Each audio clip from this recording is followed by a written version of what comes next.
Hello everyone, it's Annie and I'm here today with my November TBR.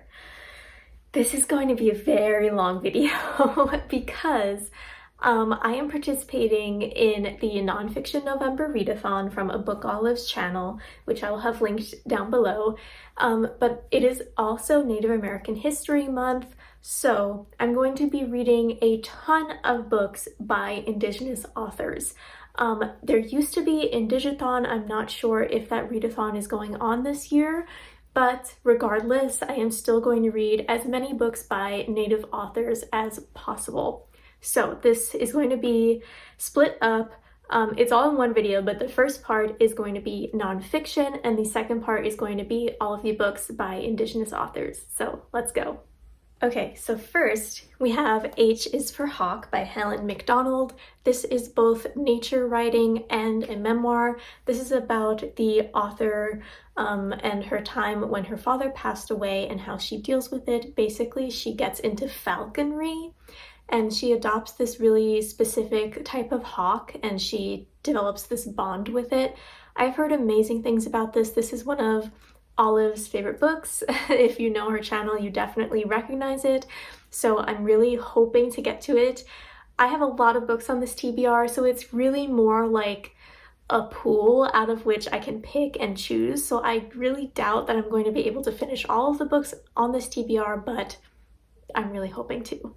Okay, so the next two books are kind of in the same vein. First, we have Fen, Bog, and Swamp by Annie Proulx.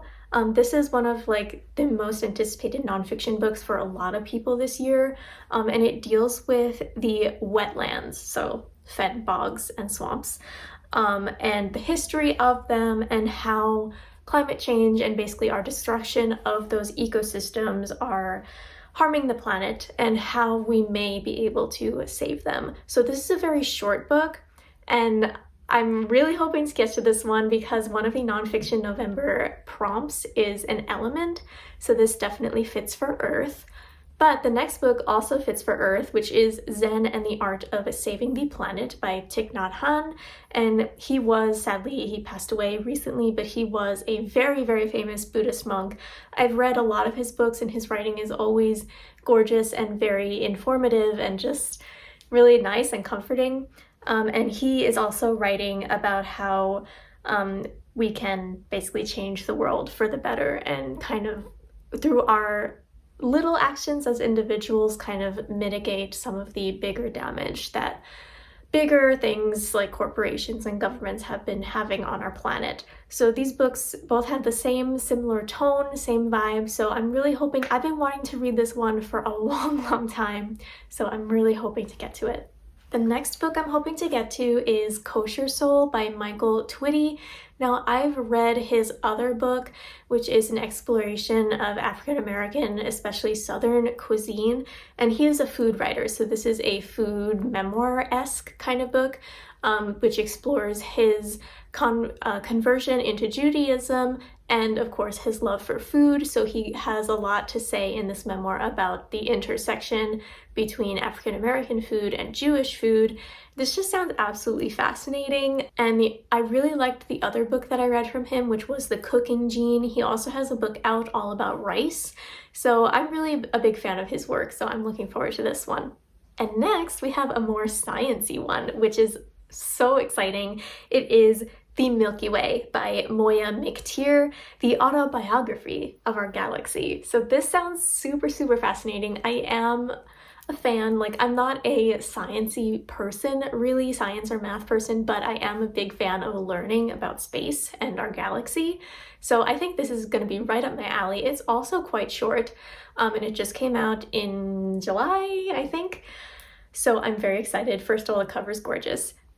This has an interesting spin. So it's not just a science book. It is written as if it is the Milky Way's own autobiography. So that's just a really fun take on it. So I'm really looking forward to reading this one. So next we have a memoir by Silvia Vasquez Lavado, which is In the Shadow of the Mountain, a memoir of courage.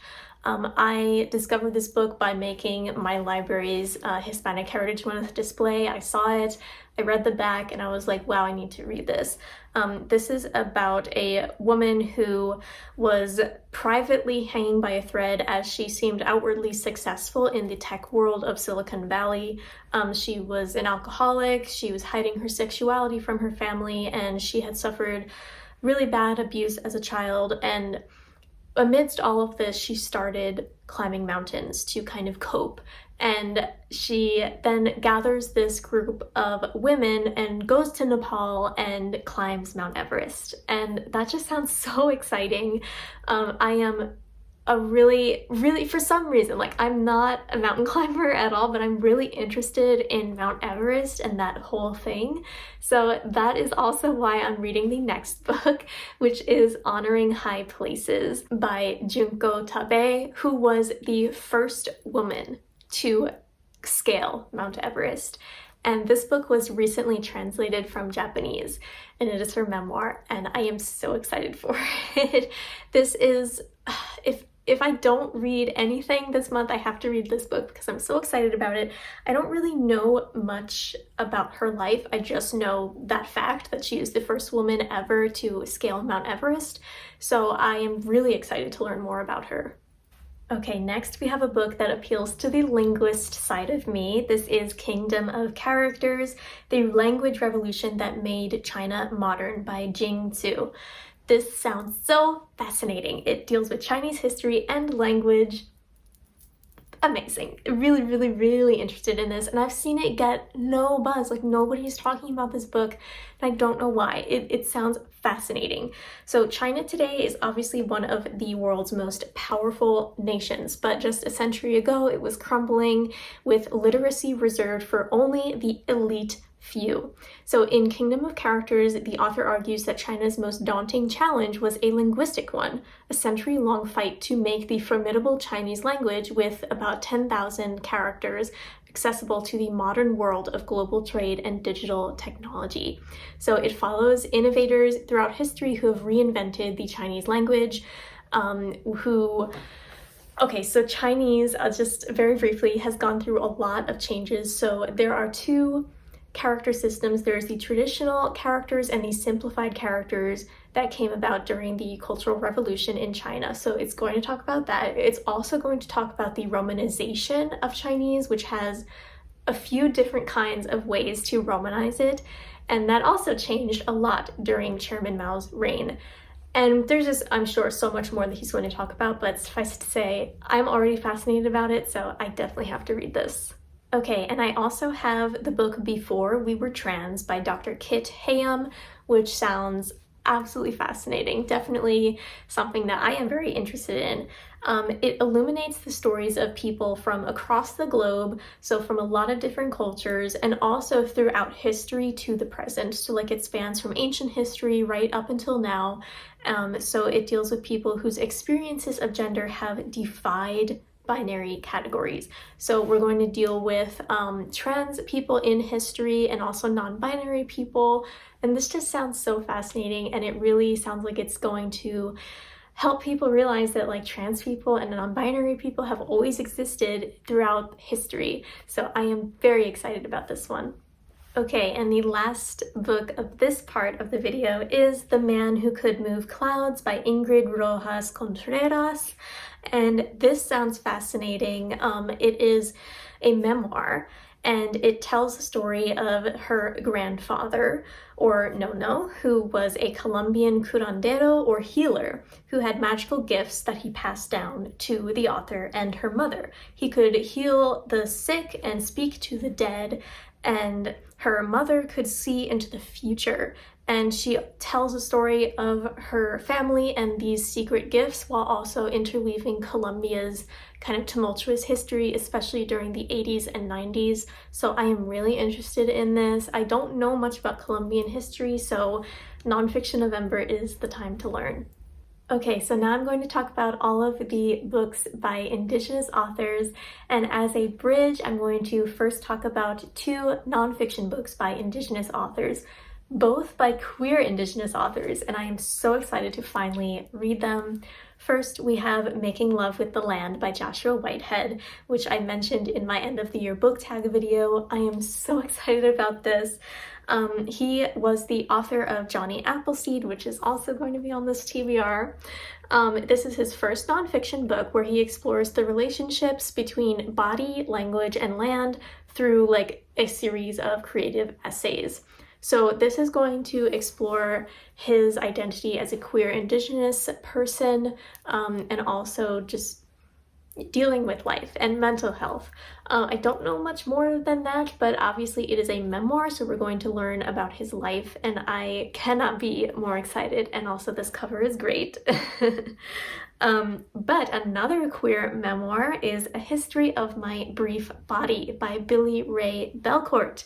It is a brave, raw, and fiercely intelligent collection of essays and vignettes on grief, colonial violence, joy, love, and queerness.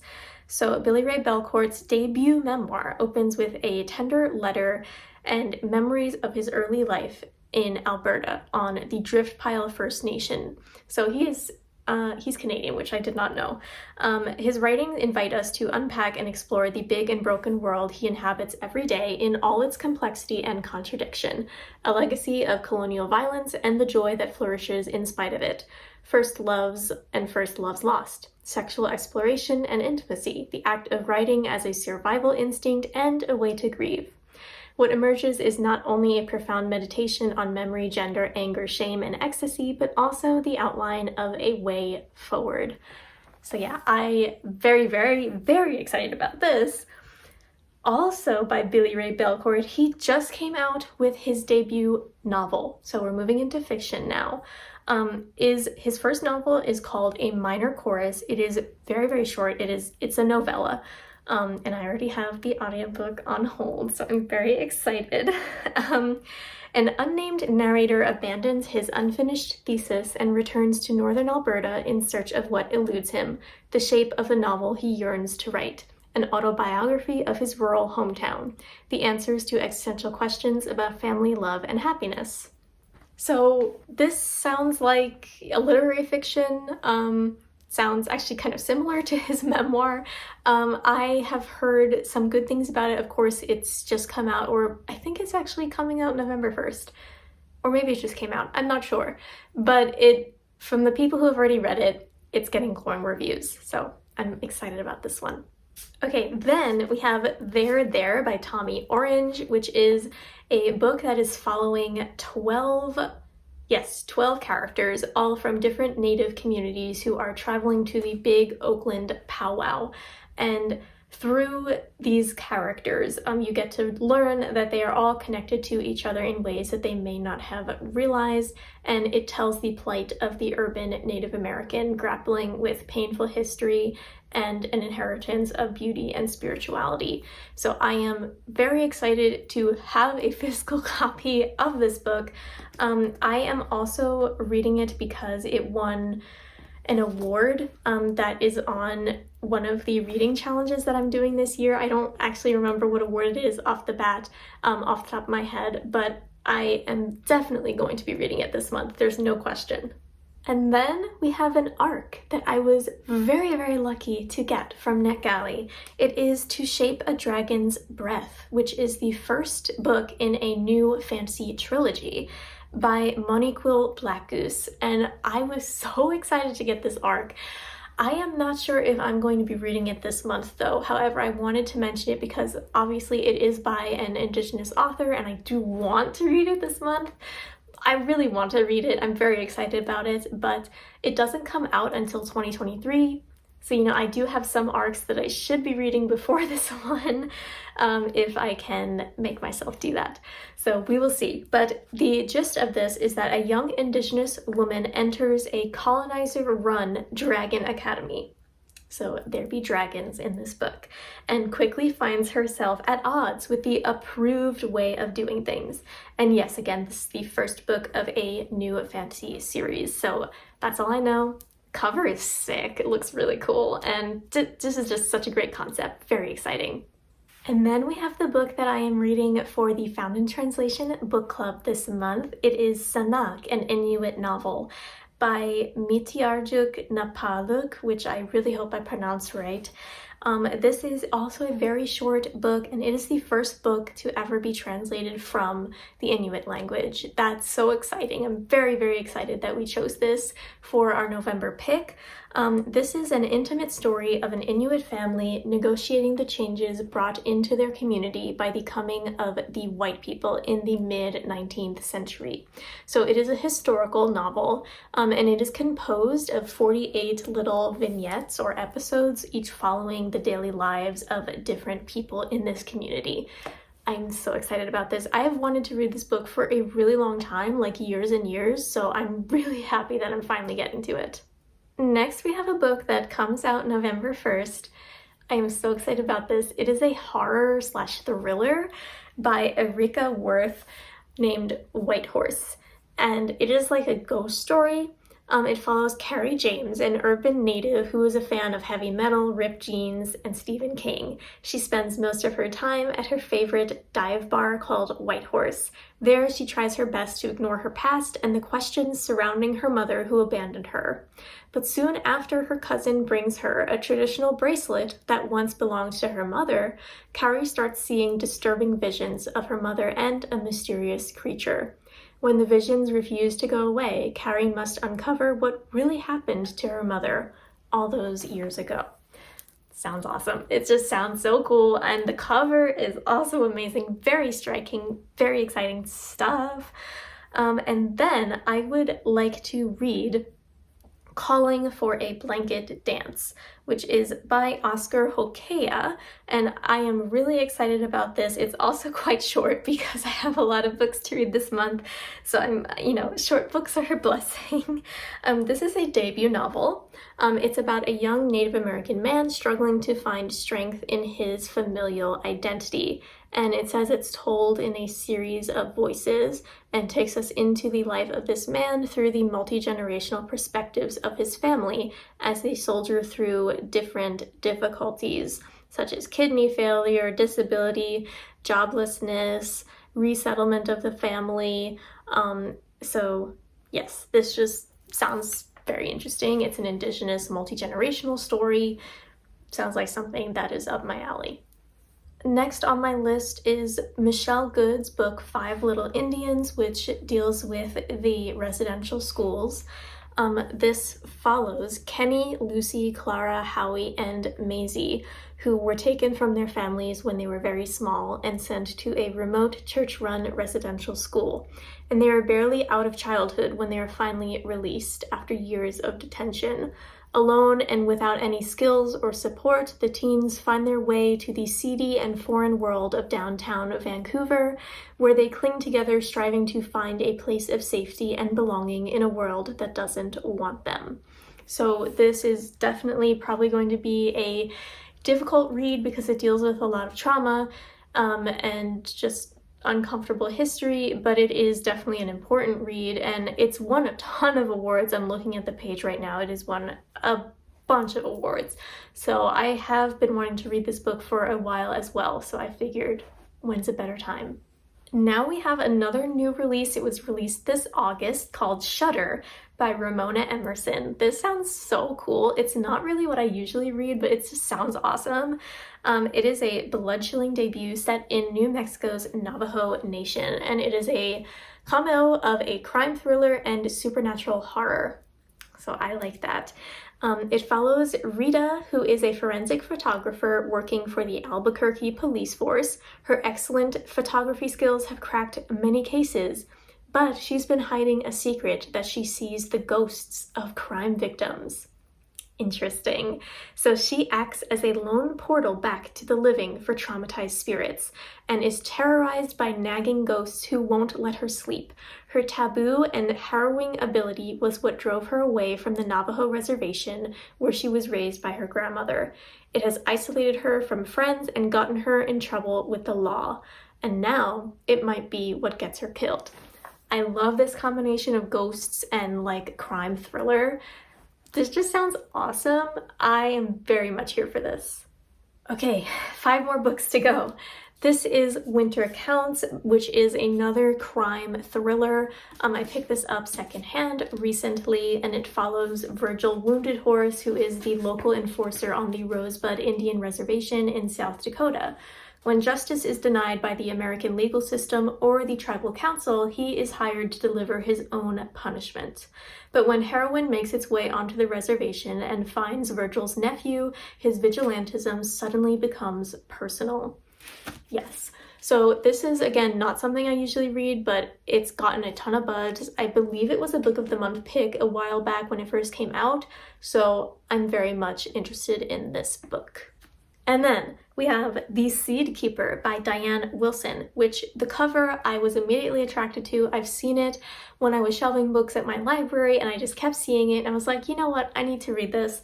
It is also a generational tale following a Dakota family's struggle to preserve their way of life and their sacrifices to protect what matters most. So it follows Rosalie, who has grown up in the woods with her father, Ray, a former science teacher. And one morning, he doesn't return from checking his traps. She has no family and is sent to live with a foster family where the reserved, bookish teenager meets rebellious Gabby in a friendship that transcends the damaged legacies they've inherited. So it follows her life, like from childhood to growing up, and also her ancestors' lives. So I'm really interested in this book a lot. And then we have a book that was released earlier this year, which is something that I am so excited for. You cannot even understand. I'm definitely reading it this month. It is Daughters of the Deer by Danielle Daniel. And it is a groundbreaking historical novel following the lives of Danielle's ancestors in the Algonquin territories of the 1600s, a story inspired by the author's own family link to a girl murdered near the Trois Rivières in the early days of a French settlement. So this book just sounds amazing. It is shelved on Goodreads as LGBT. I'm not sure what specific representation it has, but I am very excited about that. And this also brings to life women who have fallen through the cracks of settler histories. So I'm very interested in an Indigenous historical novel that focuses specifically on the lives of women who have been forgotten throughout history. So again, I am very much excited for this, and I'm definitely going to read this book. Last two. First, we have Johnny Appleseed by Joshua Whitehead, which is something that I am not sure if I'm going to like, to be quite honest with you, but it's very short and it's very popular here on Booktube. It follows Johnny, who is a two-spirit / indigiqueer person. He becomes a cyber sex worker in order to make a living.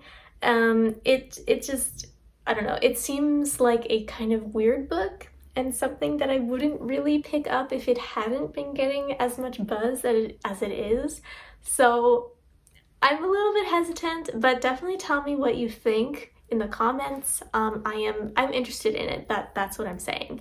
And the very last book on this TBR, finally, is The Night Watchman by Louise Erdrich. So you know that I read Louise Erdrich for the Women's Prize for Fiction vlog, and I still think she was robbed. I think she should have won. But this won the Pulitzer Prize for Fiction. And this book is actually based on Louise Erdrich's grandfather, who worked as a night watchman and carried the fight against native dispossession from rural North Dakota all the way to Washington, D.C. So he was the night watchman at the Jewel Bearing Plant, the first factory located near the Turtle Mountain Reservation in North Dakota. He was also a Chippewa Council member who's trying to understand the consequences of a new emancipation bill on its way to the floor of the U.S. Congress. It is 1953, and he and the other council members know the bill isn't about freedom. The bill is a termination that threatens the right of Native Americans to their land and the identity. So this is a very long synopsis, so I'm not going to read it all here, but I trust Louise Erdrich. I know that I'm going to love her writing. Her writing is impeccable. Her characters are amazingly well thought out and written, so I'm really hoping I'm going to love this one. So thank you so much for watching this video. I am super excited about this. November is always my favorite reading month of the year because of this intersection of Nonfiction November and Native American History Month. So thank you so much again. If you like this video, please like and subscribe to my channel, and I'll see you next time. Bye!